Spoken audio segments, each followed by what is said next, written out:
ribet. Tapi kalau sudah ingat bandar narkoba, mereka berhadapan dengan polisi, kadang ditembak karena kesalahannya terlalu fatal. Antar persaingan mereka juga bisa tembak-tembakan karena merebut pasar narkoba. Itu saja mereka berani.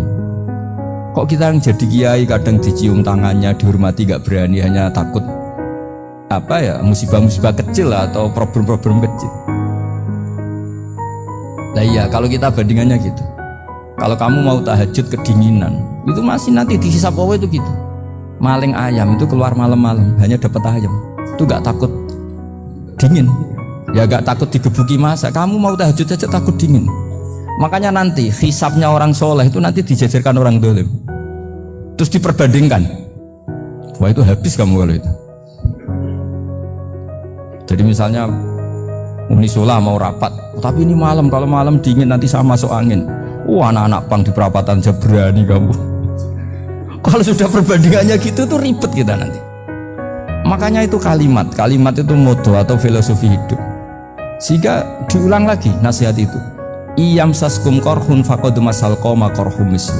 Kalau kamu kena luka, orang-orang yang nggak benar juga akan kena luka. Itu aja berani demi ketidakbenaran. Masa kamu demi kebenaran nggak berani?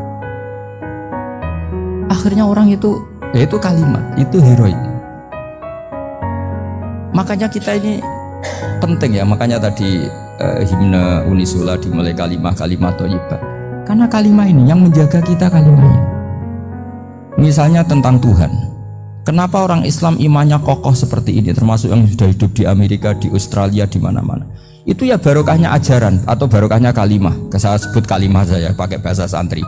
Karena la ilaha illallah itu dalam tradisi santri disebut kalimatu haqqin alaiha nahya wa alaiha namut wa alaiha nub'ats. Ada yang riwayat wa biha nub'ats insyaallah taala minal aminin. Kenapa mereka di mana-mana meskipun sekolah di Amerika, di Australia, bahkan di Uni Soviet tetap mukmin? Itu barokahnya ajaran yang benar. Allah itu siapa? Tuhan. Tuhan itu sifat dasarnya apa? Awal. Dia harus wujud awal sebelum makhluk yang lain. Sehingga ketika ada negara yang maju, yang tertib, manajemennya tertib, masyarakatnya makmur, tapi punya Tuhan yang tidak seperti itu, tidak awal, itu sudah gak nyaman. Karena ndaklah keren Tuhan saya, karena Tuhan saya itu al-awwal, zat yang pertama. Tuhan saya keren lah, zat yang gak mati, Tuhan yang gak mati, yang gak pernah ngalami kematian. Sehingga tontonan atau yang dilihat kenikmatan-kenikmatan yang lain ini tidak mengubah dia pendirian tentang Tuhan. Karena mantapnya satu kalimat tadi, bahwa Tuhan itu ya harus satu, harus awal, harus tidak mati, tidak rusak, tidak mengalami apa-apa yang membahayakan. Sehingga ketika ditawarin Tuhan yang lain, meskipun menjanjikan secara finansial atau kemakmuran, mereka gak tertarik. Itu coba, itu barokahnya makmur apa barokahnya ajaran? Barokahnya ajaran. Sering negara Islam itu kalah makmur dengan mereka, tapi barokahnya ajaran ini tetap apa? Tetap Islam. Makanya Nabi Ibrahim, Nabi yang sukses bikin waja'alaha kalimatam baqiyatan fi aqibi. Sehingga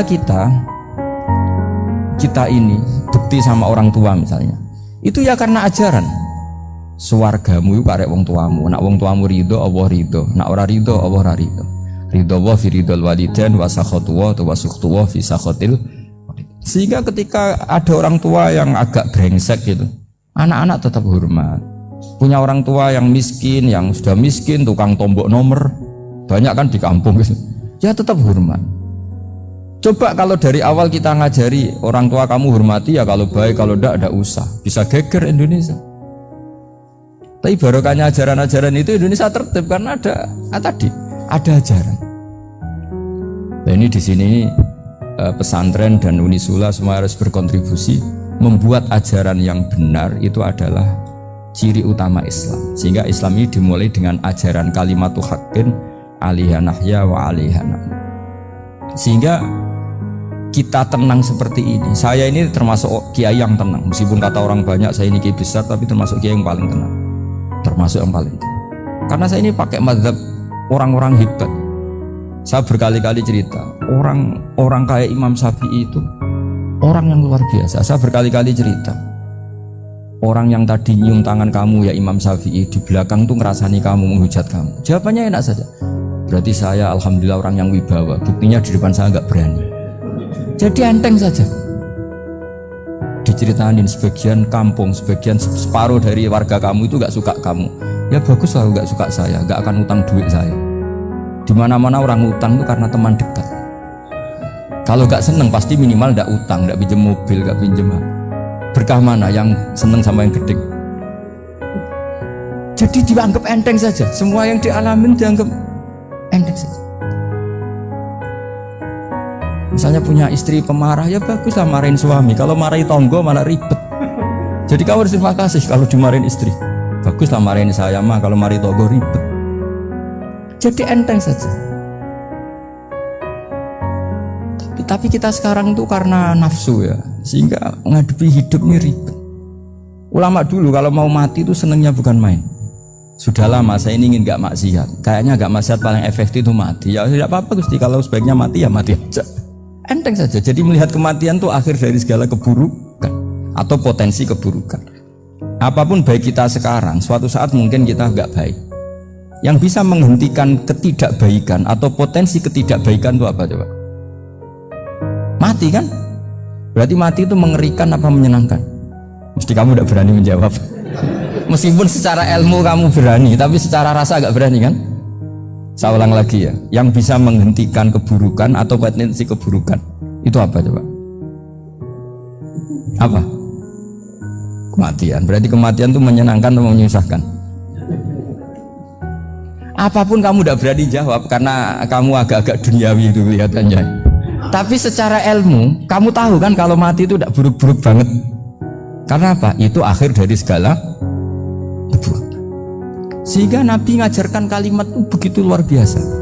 Allahumma ahyini maka natil hayatu khairan li wa tawaffani maka natil wafatu khairan li. Nabi melihat dunia itu begitu indah. Ya Allah, kalau saya ini hidup, anggap saja hidup ini ziyadatan li fi kulli khairin, menjadi modal saya menambah segala kebaikan. Jika suatu saat saya mati, anggap mawon rohatan li min kulli syarrin, itu akhir dari segala keburukan saya. Sehingga mati hidup ya baik karena di situ kita bisa berkontribusi beramal soleh.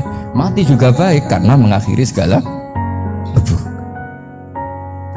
Nabi nate ngendikan lagi, ajaban li amril mu'mini inna amrahu kullahu khair. Orang mukmin itu mengagumkan, semuanya baik. In asobathu na'ma syakara fakana khairan lah. Kalau baru dapat nikmat dia syukur, maka itu baik. Wa in asobatu dharra sabara, kalau dapat masalah mereka sabar, itu juga baik. Sehingga orang mukmin dua sisinya pasti baik. Itu juga kalimat, maksudnya moto atau pegangan hidup. Nah berikut ini saya beri contoh, ini kenangan saya, ini contoh terakhir. Masalah jadi orang terkenal maupun tidak. Di sini dicontohkan Imam Ghazali di halaman 367 di kitab saya 367, juznya 3 di kitab Ihya Ulumuddin. Di sini beliau cerita betapa untuk menjaga ikhlas sebaiknya orang itu tidak terkenal, tidak syuhrah, tidak terkenal. Oke, itu kita sepakat ya, karena kalau terkenal mungkin orang dipaksa publik dengan tanda kutip untuk selalu berbuat baik, tapi karena jaim lah, jaga image atau apa. Tapi ketika dibalik pertanyaannya, kamu rela yang terkenal itu orang nggak benar, sementara yang orang benar itu nggak terkenal. Lalu masyarakat taunya yang tidak benar. Kalau pertanyaannya dibalik gitu, orang baik wajib terkenal enggak? Kalau pertanyaannya dibalik seperti itu, dokter yang benar tidak terkenal, yang malpraktek terkenal. Kamu ingin kondisi seperti itu? Gak ingin kan? Kampus yang bagus nggak terkenal, yang kampus yang bagus nggak terkenal, yang nggak bagus. Nah, artinya apa? Gara-gara olah kata, olah pikiran, ini logika jadi rubah. Lagi-lagi apa? Jawaban itu ada di kata-kata sebetulnya. Makanya bab-bab seperti ini tidak usahlah kita berdebat, berpolemik. Sebaiknya orang itu humul, menutup diri, apa sebaiknya orang terkenal, itu nggak perlu seperti itu.